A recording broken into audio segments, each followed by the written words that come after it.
I'm going to do a little bit of a BTC price analysis in this video. As you know, there's been a lot of bloodshed in the market, and it's been triggered by some tweets. There are some people that have been saying that, well, if you look into the larger scale of things, what you see now in the market is simply the result of a H&S pattern on a much bigger time frame. So I wish to point out that such speculation is not wrong. Okay, such opinion is not wrong.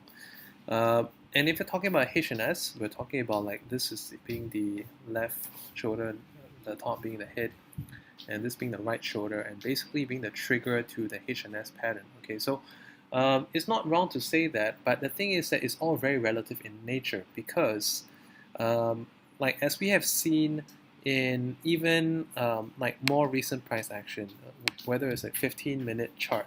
Okay, so I would say that such thinking is actually very, very subjective because if you look into the chart like at any given point per se, okay, you could be thinking, all right, well, that's left shoulder, that's head, and where's the right, for instance. So the thing is that it's kind of like self-perpetuating. So I do not feel that that is a very good gauge.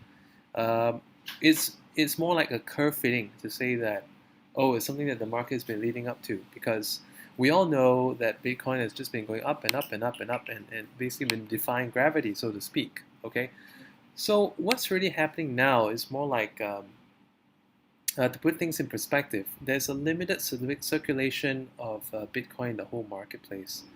And given the whole limited circulation, okay, when people withdraw their fiat from Bitcoin, it's just the same as what happened with gold. If people are selling their gold and for fiat, then the gold becomes backed by less fiat. I mean, it's not a very good comparison because if you're looking at gold and fiat, well, fiat is supposed to be backed by gold, so it's kind of like the reverse is true in the present day and age. But right now, the crypto market, as we know, is being backed up by fiat currency, and once there is more outflow,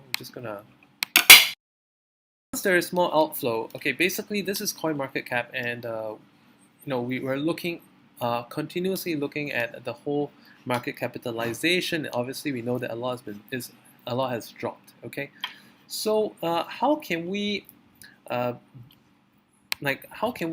ascertain when will be a recovery point? Okay, that really depends on when the fear and confusion and starts wearing off in the marketplace. And when I look at the 4-hour chart, this is something I wish to point out to you. So when I look at the 4-hour chart, like based on the first downswing, okay, in the last couple of days, the 161.8 would be this point, which is about 39,949, which is a little bit higher than the price has been right now. So this is actually a potential turning point. Okay, now more importantly, what I wanted to show you here is that the divergence is actually quite huge. Okay, so this is just one of the points that I'm analyzing. Things could be very different because, as we know, it's all psychological, and for all we know, we could have another swing down beneath here in the stochastics.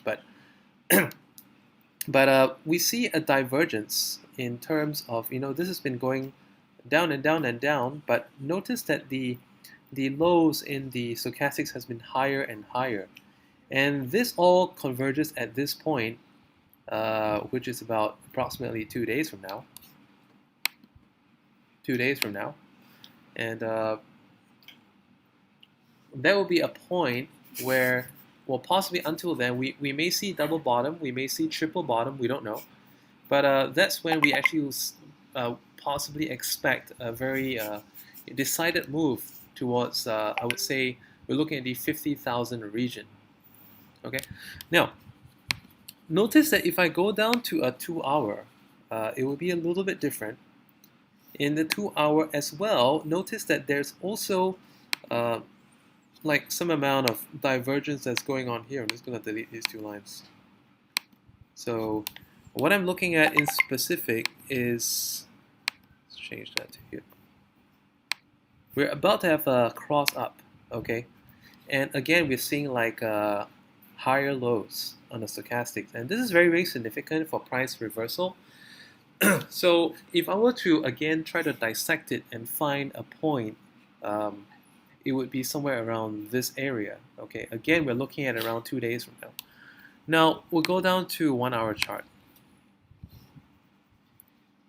In the 1 hour chart, we still see lower lows, but as you can see, it is kind of changing the gradient from the actual, like what's happening out there. So the gradient between here and here is fairly sharp, but the one between here is coming to a level. And from experience, this usually means finding a bottom.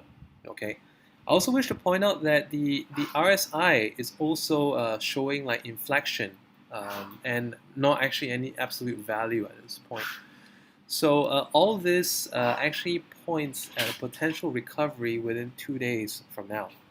Now, let's look at any potential for like, more downward continuation, which is what a lot of people probably like concerned about. Okay, so let's look at if we were to draw the extension based on the previous swing. Okay, what actually excites me about this is that if we look at the Elliott wave, first wave, second wave, third wave, well, we're basically on a wave, third wave, and like the less exciting news is that a third wave, if it does turn out to be a longest wave, it could actually be looking at the 30,000 region. But okay, that's if that is assumed to be how, that's assuming that everyone out there is using price analysis in the same way that we are. So the fact of the matter is that there's just way too many sub swings, and that could actually cause like a lot of subjectivity. And the most of the market, again, crypto defies gravity and logic a lot because it's really about market sentiment. So ultimately, it could be better than that. But again, okay, let's say if I were to draw based on these points, we're also looking around 40,000. So many ways of identifying price extension would point at around the current area where we're at right now, and some of it will point at 30,000. So at the end of the day, I would say that convergence would be a good strategy to identify where we can look at having some kind of a correction, back to or rather like a bottom in this sell-off, and we're in many respects, even on this one as well. We're looking at even the CCI. We're looking at somewhere around this region as well. So again, looking around 2 days from now. So I hope this gives you some insight and perhaps some confidence in the price. And if you are holding like cryptocurrency at this point, if you have the means to hold, I would suggest you HODL, because if from an investment point of view, of course, you may want to exit and re-enter when the market has found its stability. But again, if you are in cryptocurrency because of a lack of confidence in fiat, or perhaps you just want more privacy for the assets that you hold, or you believe in the whole crypto future versus fiat and versus what can be controlled by government, then I would encourage you to hold, because without holding, there will never be a price bottom. So when you hold, you're helping the market to establish a resistance which will otherwise not exist if everyone follows everyone else. Thanks for watching.